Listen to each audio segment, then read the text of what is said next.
نحمده ونصلي على رسوله الكريم أما بعد فقد قال رسول الله صلى الله عليه وسلم إن هذا القرآن أنزل على 7 أحرف فاقرؤوا ما تيسر منه. ناظرین گرامی، قرآن کن کن ڈائلیکٹس میں اترا، اس کو اسلامی اور تفسیری اصطلاح میں اس کو 7 احرف کہتے ہیں، 7 قرأتیں، کیونکہ رسول اللہ صلی اللہ علیہ وسلم نے فرمایا قرآن 7 قرأتوں میں اترا، اور رسول اللہ صلی اللہ علیہ وسلم نے سارے مسلمانوں کو اپنے اپنے قبیلے کے لہجے میں قرآن پڑھنے کی اجازت دے رکھی تھی۔ اس کی میں نے 20 مثالیں آپ کی خدمت میں عرض کی، 1-2 مثالیں اور۔ آج ہمارا اس پروگرام میں 7 احرف پہ یا لہجات قرآنیہ پہ آج ہمارا آخری شارٹ لیکچر ہے۔ سورہ غاشیہ 30ویں پارے کی ایک سورت ہے، اس میں ایک آیہ کریمہ ہے لست علیہم بمسیطر، لست علیہم بمسیطر۔ سورہ غاشیہ میں آیت کا یہ حصہ نکال لیں، جب مسیطر جہاں لکھا ہوا ہے صاد کے اوپر سین کا بھی نشان ہے۔ میں نے پہلے بھی کسی لیکچر میں عرض کیا تھا کہ صاد کہتے ہوئے آواز تھوڑی سی موٹی یا تفخیم کے ساتھ آپ اس لفظ کو ادا کرتے ہیں،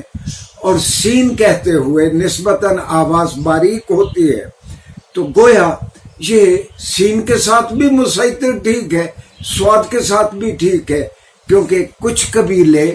اس کو سین کے ساتھ لکھتے تھے، پڑھتے تھے، اور کچھ قبیلے اس کو صاد کے ساتھ۔ ایک اور سورہ فاتحہ سے ایک مثال کے طور پر بہت سارے جلیل القدر صحابی جو قریشی نہیں تھے، وہ ایاک نعبد و ایاک نستعین کو ایاک کو وہ ویا کا، اور کچھ صحابہ ہیا کا، گویا عربوں کے یہاں الف، واو اور ہا یہ آپس میں انٹرچینجبل تھی، بالکل اسی طرح جس طرح سرائکی اور پنجابی میں ملتان اور بہاولپور میں کہتے ہیں ادھر آنے کو ایڈے ایڈے۔ جب آپ صادق آباد پہنچتے ہیں اور آپ سجاول یعنی سندھ کے بارڈر پہ ہوتے ہیں تو وہی الف ہے میں بدل جاتا ہے، ایڈے کو وہ ہڈے کہتے ہیں۔ یہ فنامنا دنیا کی ساری زبانوں میں ہے کہ لفظوں کے سیلیبلز بسا اوقات علاقہ بدلنے سے بدل جاتے ہیں، لیکن واضح رہے کہ اس سے معنی میں کوئی فرق نہیں پڑتا۔ اچھا، رسول اللہ صلی اللہ علیہ وسلم پہ 23 سال قرآن اترتا رہا، لوگوں نے اس فیسلٹی سے فائدہ اٹھایا۔ سیدنا ابو بکر صدیق کے زمانے میں کم و بیش 2.5 سال، 10.5 سال کے قریب حضرت عمر رضی اللہ عنہ کے زمانے میں، اور 1.25 سال حضرت عثمان رضی اللہ عنہ کے زمانوں میں لوگوں نے کوئی 35 سے 37 سال اس سہولت سے فائدہ اٹھایا جو رسول اللہ صلی اللہ علیہ وسلم نے دی تھی۔ ہوا یہ کہ میں نے پچھلے ایک لیکچر میں عرض کیا تھا کہ آرمینیا میں اور ارض روم میں مسلمان مصروف جہاد ہیں، اور جو مغرب یا دیگر نمازوں میں جہاں تلاوت اونچی کی جاتی ہے، کوئی غیر قریشی ایک امام ہے، وہ کسی آیت کو اور طرح پڑھتا ہے، پیچھے سے صحابہ اعتراض کرتے ہیں آپ نے غلط پڑھا ہے، وہ کہتے ہیں میں نے اسی طرح سیکھا ہے رسول اللہ صلی اللہ علیہ وسلم سے۔ تو نبی شناس نبوت تھے سیدنا عثمان رضی اللہ عنہ، سیدنا عثمان تک یہ معاملہ آیا تو آپ نے پہلے قرآن کمیشن جو زید بن ثابت کی سرکردگی میں قرآن کمیشن تھا، آپ نے اس کو بلایا، آپ نے کہا کہ اب قرآن کو دوبارہ لکھو رسول اللہ کے ذاتی لہجے میں، یعنی قریشی لہجے میں، اس لہجے میں جو رسول اللہ صلی اللہ علیہ وسلم مدینہ منورہ میں جس لہجے میں قرآن پڑھا کرتے تھے۔ واضح رہے کہ خلیفۃ المسلمین سیدنا عثمان ابن عفان نے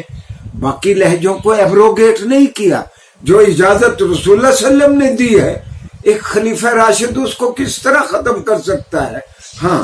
آپ نے جو کینن ورشن اور سرکاری ورشن جو تیار کروایا وہ قریشی لہجے میں جو رسول اللہ صلی اللہ علیہ وسلم کا ذاتی لہجہ تھا، اور پورے عالم اسلام میں ایک گروئنگ انٹرسٹ تھا، سارے لوگوں کا شوق تھا کہ ٹھیک ہے ہمارے قبیلے کا لہجہ اور ہوگا، ہم اسی طرح قرآن پڑھیں جس طرح خود رسول اللہ صلی اللہ علیہ وسلم پڑھا کرتے تھے۔ اچھا، یہ ہمارے تفسیری ادب میں آپ کوئی بھی تفسیر اٹھا کے دیکھیں، اس میں جا بجا یہ روایتیں آپ کو ملیں گی کہ اس کا ایک لہجہ یہ بھی ہے، اس کا یہ لہجہ بھی ہے، یعنی اس لفظ کو اس طرح بھی پڑھا جا سکتا ہے۔ تو یہ ایک ایکڈیمک ڈسکشن تھی جس کو ہمارے سارے مفسرین اس کے اوپر بات کرتے ہیں، زمخشری بھی، بیضاوی بھی، قرطبی بھی، جتنے بھی ہمارے مفسر ہیں وہ لہجات قرآنیہ پہ بات کرتے ہیں۔ ہاں، آج کے دور میں کچھ دانشور اکٹھے ہوئے اور انہوں نے کہا کہ ایک ہی لہجہ ہے، باقی بعد میں مسلمانوں نے لہجے بنا لیے۔ یہ تو متواتر احادیث کے ذریعے جو باتیں ہم تک آئی ہیں، اور حدیث کا سارا ورثہ، عربی ادب کا سارا ورثہ اس بات پر دلالت کرتا ہے کہ رسول اللہ صلی اللہ علیہ وسلم کے زمانے میں فلاں لفظ اس طرح بھی بولا جاتا تھا، فلاں قبیلہ اس کو اس طرح بھی بولا جاتا۔ یہ دراصل ایک لسانیاتی مسئلہ تھا۔ اگر کسی کو لسانیات سمجھ آتی ہو تو پھر اس کو غلط فہمی نہیں ہوگی۔ اچھا، مستشرقین نے کیا کیا، اور ان کا سرخیل ہے آرتھر جیفری۔ اس نے کیا کیا، 45 سال لگا کے مختلف صحابہ کرام کی جانب جو روایات منسوب کی گئی تھیں کہ فلاں صحابی یعنی غیر قریشی صحابی اس لفظ کو اس طرح پڑھتے تھے، تو اس نے کیا کیا، کوئی 6000 کے قریب روایات اکٹھی کی، اور سیدنا عثمان رضی اللہ عنہ پہ یہ الزام باندھنے کی کوشش کی، جس طرح میں نے پہلے بھی عرض کیا تھا کہ حکم بدہن انہوں نے قرآن میں تحریف کر دی۔ ناظرین گرامی، سیدنا عثمان ابن عفان، انہوں نے، ہم اپنے اس محسن کو اس طرح بھی یاد کرتے ہیں جمعوں کے خطبوں میں، عثمان ابن عفان رضی اللہ عنہ کامل الحیاء والایمان و جامع القرآن ہم ان کو کہتے ہیں۔ حالانکہ قرآن تو پہلے جمع ہو چکا تھا، یہ پوری امت کو انہوں نے ایک لہجے پہ جمع کیا۔ یہ ان کی بہت بڑی خدمت تھی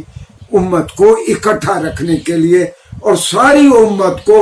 قبائل کی وفاداریوں سے بالاتر ہو کے رسول اللہ صلی اللہ علیہ وسلم کے لہجے پہ، قرآن پہ ساری امت کو جمع کر دیا۔